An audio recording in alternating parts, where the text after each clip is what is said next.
Hello, everyone, and welcome back to Backlog Banter. My name is Tucker, and this is my round, pink, and mildly fuzzy friend, Abram. And today we are here to talk about Kirby and the Forgotten Land, and a couple days removed from launch, how we're feeling about it, what the future of the Kirby series is going to hold now that we have shifted into a new dimension. But if you want to talk to us about Kirby and the Forgotten Land or anything else at all, you can join the Discord, link at the top of the description. It always is. It's part of the default description, and I don't delete it, so it's always there. Yes. And you can also like the channel, you can subscribe to the bell, and you can ring the like. And comment. I think that's a pretty good argument for us to start writing descriptions. Sure, yeah. I don't Yeah. know what the statistical information is that comes from writing a description versus not, but we never do. Fuck it.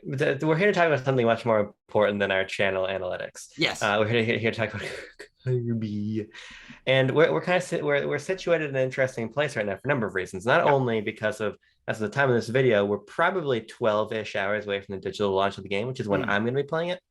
But we're also post-review embargo, so we can chat about that. We're also post me playing the demo, so we can chat about that. Now, you haven't played the demo. No. You're also not much of a Kirby enjoyer. I'm a huge Kirby enjoyer. If you want to really dive into that, we did a video called The Great Kirby Debate. I think it's a very interesting discussion. You can go check that out somewhere. But this is a Kirby game you're on board for.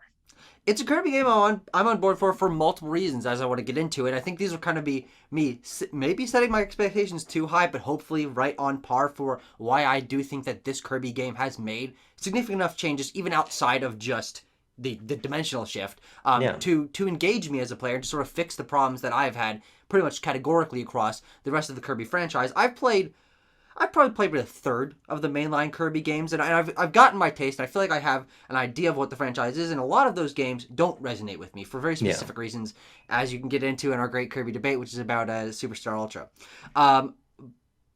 Yes. But Forgotten Land not only shifts into 3D, which is something that I've always thought would make Kirby a lot more interesting to engage with, using 3D environments, having a little more exploration going on, using expanding the copy abilities powers to work in a 3D environment. I always thought, like, on a base level, that's a great idea. Why did they not do this before? And frankly, that idea still stands. Why does it take them 25 years to get to this shit? But on top of that, what they seem to be adding externally to just the dimensional shift with the upgradable copy abilities and the sort of customizable but expandable home base with the Waddle Dees. A lot of these things are addressing the issues that I've had with the series. And I just, even if the game is short, I'm very glad that they're adding content around it that seems to be intertwined enough to really grab me.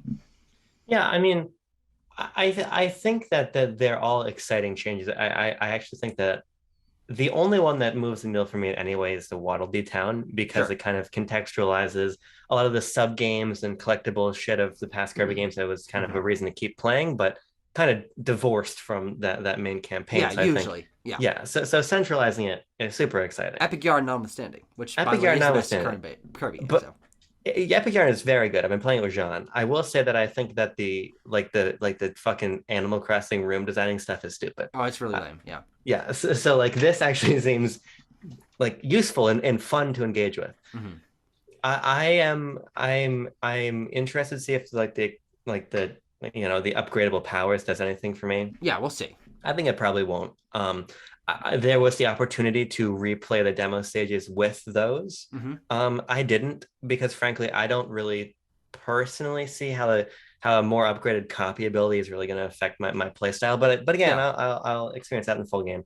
I will say that my one concern, because I have categorical positive feelings about everything else about Kirby and Forgotten Land, and then I want to talk about that based on the time playing the demo, but it was confirmed by the reviews today, which is that the game is short. The game is not as short as other Kirby games are. I mean, a lot of these you can blast through in an afternoon easily. Like 64 is a couple hours long. A lot of the stuff in Superstar is short. Even Robobot, which is largely considered to be one of the best, if not the best, is probably 4 or 5 hours long. This is Nintendo Life. I said 7 hours for the game, and then about double that to 100%. And I don't think the reviewer at Nintendo Life is lying. I think that that's probably going to be about where the game lands. And for me, I think it's too short. frankly. Okay, sure. Now it's going, whether or not that is going to be an issue with the main campaign or the entire game is going to come down, I think, to how the town plays out, Sure. to how much fun these stages are to replay. But I think that this was Kirby's opportunity, I think, to be bigger. And obviously it is bigger in a lot of ways, in ways that are exciting to me. Yeah. But I think runtime was also important to that. And the fact that we're still hanging around in that single digit, campaign hour length. I don't need long games. I like short games, but I like games of scope. And so I don't necessarily know if in 7 hours you can take the idea of a Kirby 3D platformer to its conclusion.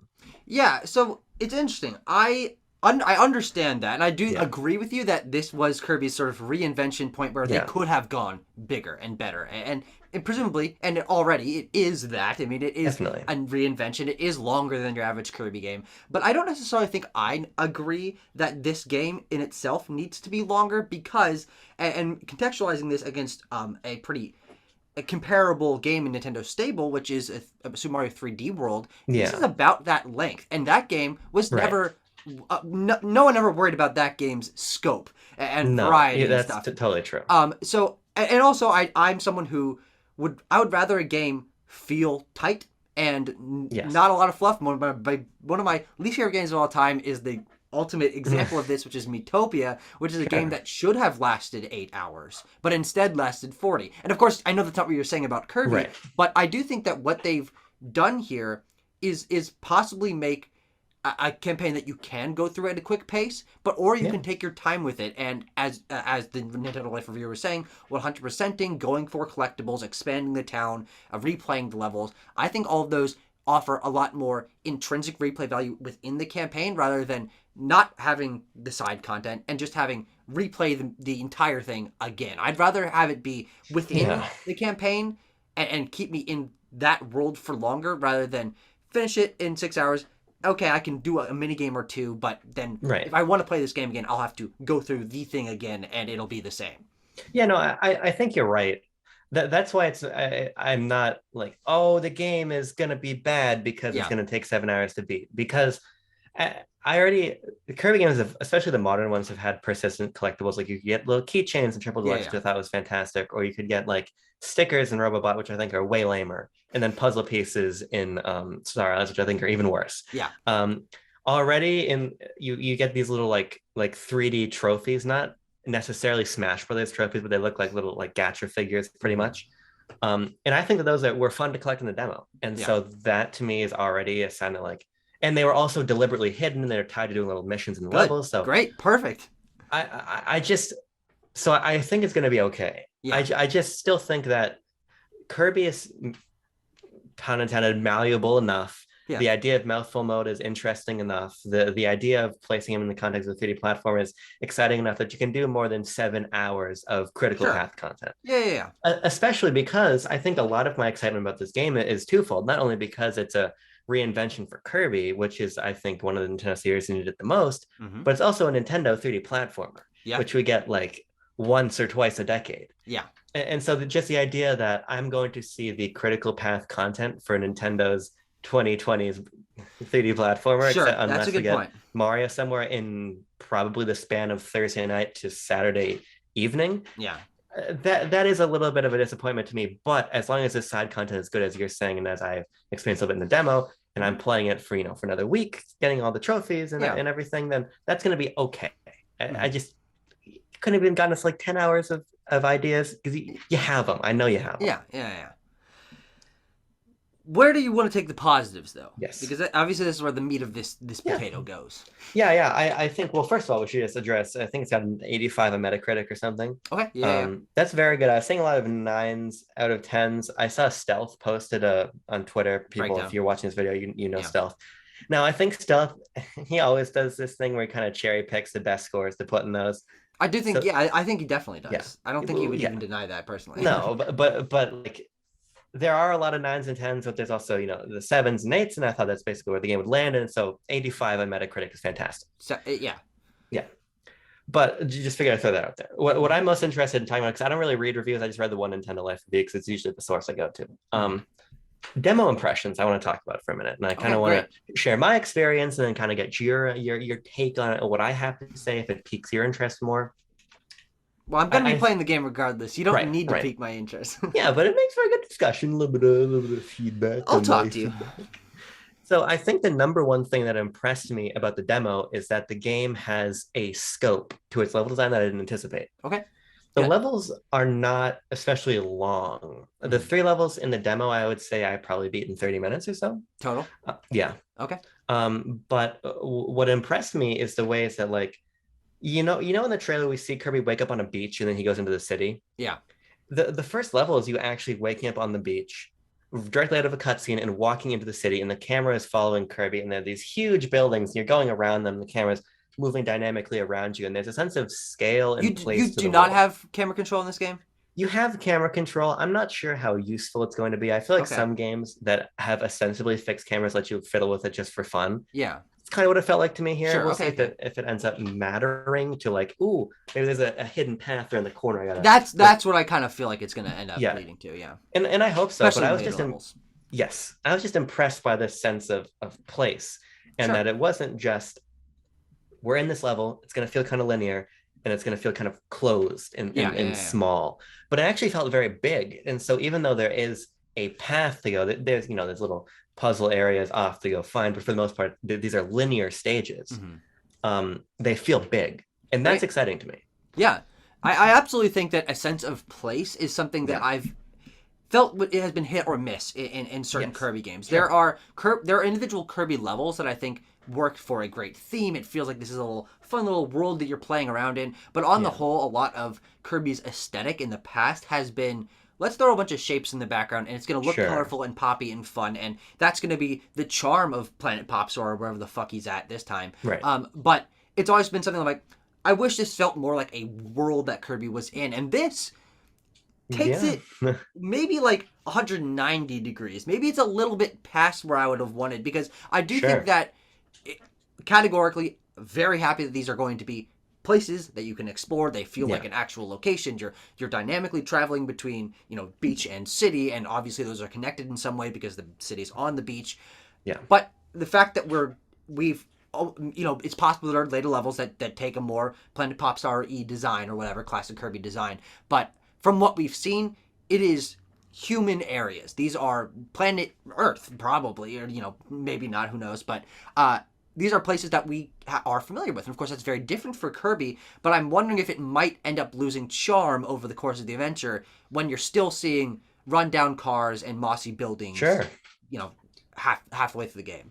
I forget who, it might have been the IGN reviewer or whatever, because I hate whenever review scores, especially Nintendo review scores, go live and there's the same fucking song and dance of people saying, ooh, IGN scored it too low or too high. Shut up, everybody. IGN reviewers know what they're doing. They give pretty reasonable scores to things. Yeah, and they gave a fucking 8, and people were like, IGN scored it lower than everybody else. Like, calm down. But somebody, whoever it was, who was being unnecessarily dunked on by some Nintendo account was saying that the game loses some of the charm of Popstar with its aesthetics. Now, it's yet to be seen whether or not I agree with that sentiment, as you're saying, but I think that the game is quite beautiful. That was another one of my major pros, both on my monitor, but especially on the OLED screen. The colors pop. There's a sense of fantastic art direction and really great lighting here. Now there are weird things, like it's got a little bit of Legends Arceus problem where enemies in the way background are moving at very low frame rates. Great. But I think some things like that might just be. But also, this game looks good. Yes, this game looks categorically very impressive. I think it's one of the most pleasing Switch games to look at, and as I was just walking around, you see a pink ball and your brain just goes flatline. You flatline. Yes, very close to it. I have to actually have an EKG on site as I play Kirby games. But no, I think that there is a sense of cohesion and a sense of detail to texture work in the backgrounds that, to me, compensates for the fact that we're not seeing like huge donut shaped, geometry in the background, or like it's like seas full of stars and clouds and blocks and all the archetypal pop star stuff. Now Yeah. I think that stuff would look excellent in 3D, Absolutely. and maybe like the sort of Champions Road post Bowser aesthetics we get in like 3D world. Yeah, The possibly. pop star stuff could make for great locales there. So if that's not here, it'll be a bit of a disappointment, I think, because pop star is iconic. Yeah. And getting back to pop star, I think, is important. So I don't know, we'll see. But no, I think the game is quite beautiful, and I like this sort of art direction we have. Yeah, absolutely. I mean, this is just again, these are impressions based on nothing, based on. I hope this isn't true. I hope maybe this is true. Some different things, but I also could just be exploring the worlds and be like, hey, these are fun to explore. They look good. I don't care. If it's fun to play, it doesn't bother me if we're not doing the Kirby things again. Though I do hope that this becomes a staple series. That this is not a one-off 3D Kirby game. That we're able to get a more traditionally aesthetic 3D Kirby game in fucking 4 years or whatever. Of course, is a major future projection, but like that's I think a pretty reasonable hope. Yeah, I think it is too. But I think even more important than that is just the gameplay changes that are allowed by 3D and by mouthful mode and all of this stuff, which is great. That's the other major takeaway I had beyond just like the aesthetics and the scope of it all. Mouthful mode, I think, is still what's interesting about it is that the way it differentiates itself from copy abilities, which I didn't really understand until I played it, is that mouthful mode is used more to solve environmental puzzles, whereas the copy abilities are more focused towards combat. Yeah, I feel like that was pretty clear through that trailer. Yeah, but also like what I didn't really understand or get is why have one over the other. Sure, okay, But in practice, I came to understand like the levels are designed around particular mouthful mode things. Yeah. Copy abilities are kind of fluid that you change out for the sake of combat. Yeah. However, like one stage is designed largely around the traffic cone mouthful ability, where you're jumping and like using the sharp point of the traffic cone to like break shit, and it feeds into this fun set piece kind of. It's not a boss battle; it's more of like a puzzle platforming challenge with this big turtle, which is pretty fun. You have to like break his shell, but they work very well. They don't feel as interchangeable as I thought that they might, because they are intrinsic to level design, which is something copy abilities have never been. Yeah, and that's something that I maybe didn't properly explain when I freaked out about mouthful mode, and then proceeded to in our post direct discussion say this is something that this was the more that I was looking for. I do think that changing the way that Kirby moves and the way that you interact with the environment in a more substantial way is something that I've always wanted out of copy abilities, that they've touched on in ways like if you have a fire thing, you can light a fuse or you can burn down a bush or whatever, but those are pretty minor, and I've always wanted it to feel much like capture abilities in Super Mario Odyssey. Like there's a reason you want to have this one or this, and each one is unique and fun to play in its own way.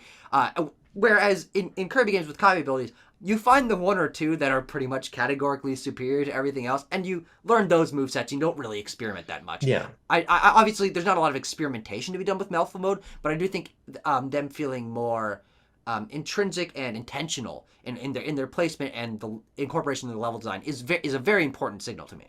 Yeah, what they feel like, I think most, which you'll resonate with, is the transformations in Epic Yarn. Sure, great. In terms of when you get them, that is the crux of how you're exploring the levels for a little bit until you lose them. What I hope, and I'm sure we're going to get this because HAL is not a stupid company. They understand. Well, they made the Kirby games. Well, but it was a sort of thing of like, I'm using car mouth mode, which I believe is what it's officially called. Of course it is. But you drive around and then you reach a point where like you just can't take the car any further, and you have to get out of the car and move on foot. Yeah. The one thing I'm hoping for is maybe a little bit more of a harmony between the ideas. Sure, or like you're jumping between more mouthful mode things as you go. Obviously, I think this is going to happen, but there certainly was a sense of like, as it is an Epic Yarn, or as some of the transformations are in like the Yoshi's Island. There's a start and a finish to the mouthful mode segment. Yeah, no, I understand what you're saying. Yeah, and it's fun, and it does add a lot of variety. And there was already it's like the car, it's like the soda can dispenser and the traffic cone. Yeah. Yeah. Then that's the word for it. And they were all fun. And we've already seen many, many more in the trailer. So I have no doubt there. The other Ring thing mouth hype. the other thing to talk about, I think, is the combat, which Sure. has been pared down, which I Okay. think is fine. Sure. See, starting with Return to Dreamland, and I never understood this. The sort of gameplay depth that Hal added was by making the copy abilities basically have fighting game-esque inputs. Yeah. And it paid off exactly 2 times. Kirby Fighters and Kirby Fighters 2. Otherwise, in the main run of show in a Kirby platformer, it didn't really matter what these advanced techniques were really, unless you're doing like post game arena type challenges. Yeah, and you really But need to be able to maneuver. Yeah. yeah, and even then, like there's always just one busted copy ability that you use, and it's fine. But the point is, I always just felt like it was the wrong place to allocate like design depth to. Sure. And Hey, I don't disagree. yeah, and that's been pared back here. There is still some depth contextually, like you jump in with use the sword in the air, and you got a little bit of a dodge, right? So there are things like that, but it's not like forward and A will give you this move and like it's simplified. Yeah. But I think that's fine because combat feels it's always felt secondary to exploration, but in the context of 3D environments that you can really explore, I think simple combat works very well. Absolutely. Yeah. And I think in the context that I fought exactly one boss, because there's only one boss in demo. It's a big gorilla man who I like quite a bit.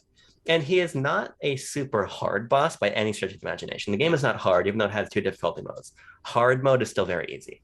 But it was an engaged boss. It's the camera moves down further behind Kirby, and he's huge. He's got a huge health bar and very easily telegraphed moves, but it's more engaging. I think combat has been pared down and refined, which I just think was the right direction to take this facet of Kirby's gameplay in. Yeah. So again, also we have it's been established we have not played the game yet. This sort of element of the gameplay could end up paying off or not paying off over the course of the game. Though I would say, and we're future projecting here, where I'm also tying it back to something you said earlier, is the upgradable copy abilities, and the ways that those may in turn upgrade your moveset in a way that does make it more engaging to do later stage combat. That could actually be where the development resources went. It's like, okay, let's have you be simplified at the beginning, then once you've collected the resources or done whatever the hell to get the guy to upgrade your moveset, then or your copy ability, then you can have more fun using a wider variety of moves within one copy ability. And that might make that pay off and be more satisfying in a way that it's kind of hard to tell at face value. Yeah, and I mean, again, I think it's for the better that they made this change to combat. Yeah. But I think what you're saying is totally true, and I hope that it applies to the arena mode that I assume this game has. I don't know if it has it, because again, I wasn't really reading the reviews. I don't even know if anybody's talked about that. Sure. But I think it would be a missed opportunity to not have an arena mode in this game, especially because I think a big problem with Kirby bosses was that at a certain point, there's no maneuverability in those screens. So I'm going to stand here and fucking spam my copy ability till the guy is dead and abuse invincibility frames or whatever I have to do to get through. And it's only when you're trying to do like true arena or something and your health is limited that it actually matters the way you approach a boss. But here, because you're actually in 3D environments and you can move around and there's space to maneuver, the boss fights can be more engaging, as I'm already seeing. I think that would translate to a really fun arena mode to try to beat if there is one. And again, just sort of, I'm setting up a series of, I think, realistic expectations in terms of post-game content that would sort of offset my issue with that 7-hour runtime. Yeah. So bringing this to a close. Yes. I do think that I'm cautiously optimistic for this. I think this game does look very good. I have faith that a reinvention of the Kirby formula will be able to engage me more as someone who has not been engaged by Kirby in the past. I am a little bit worried, I would say, not by the fact that Hal is stupid, but is that I don't usually resonate with their game design choices, and I'm wondering if even with a reinvention, if it won't necessarily click with me. All signs are pointing to yes, but I don't want to set my own internal expectations too high to be like, this is the one, though it totally could be.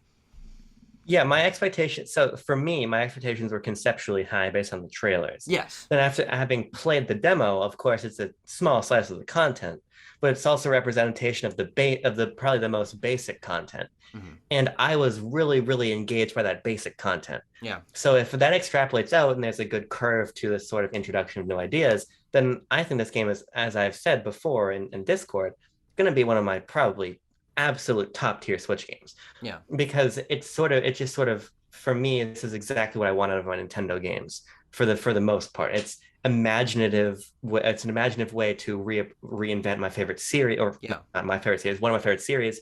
It's colorful. It's got a nice personality. It's got a strong identity. It's going to be simple, gameplay focused fun, and that all sounds great in the context of a 3D platformer, and that's just super exciting to me because I love platformers and I love a good 3D platformer. We just don't get very many. We just don't get very many 3D platformers anymore. So we honestly don't get that many 2D platformers anymore from Nintendo specifically. They kind of spent their load during the Wii U 3DS era. They did way too many during that generation, and there are some amazing ones. Robobot, and Tropical Freeze, I think, are some of the absolute best platformers Nintendo's ever released. Mm-hmm. But I think this has an opportunity to join those ranks because you just take this sort of understanding of Kirby and you put it in a more coherent, higher scope context. Yep. 3D so much better fits the spirit of exploration and collectible hunting of Kirby. I just think that all the pieces are here. Now the reviews are good. I really enjoyed the demo. We're like 12 hours away from actually having the game as of the time of this video going live. So all signs point to this being an early front runner for one of my favorite games of the year. So let's hope for that. Yeah, especially because my enjoyment of Switch games is hit or miss, but I think this game is going to hit for me quite well.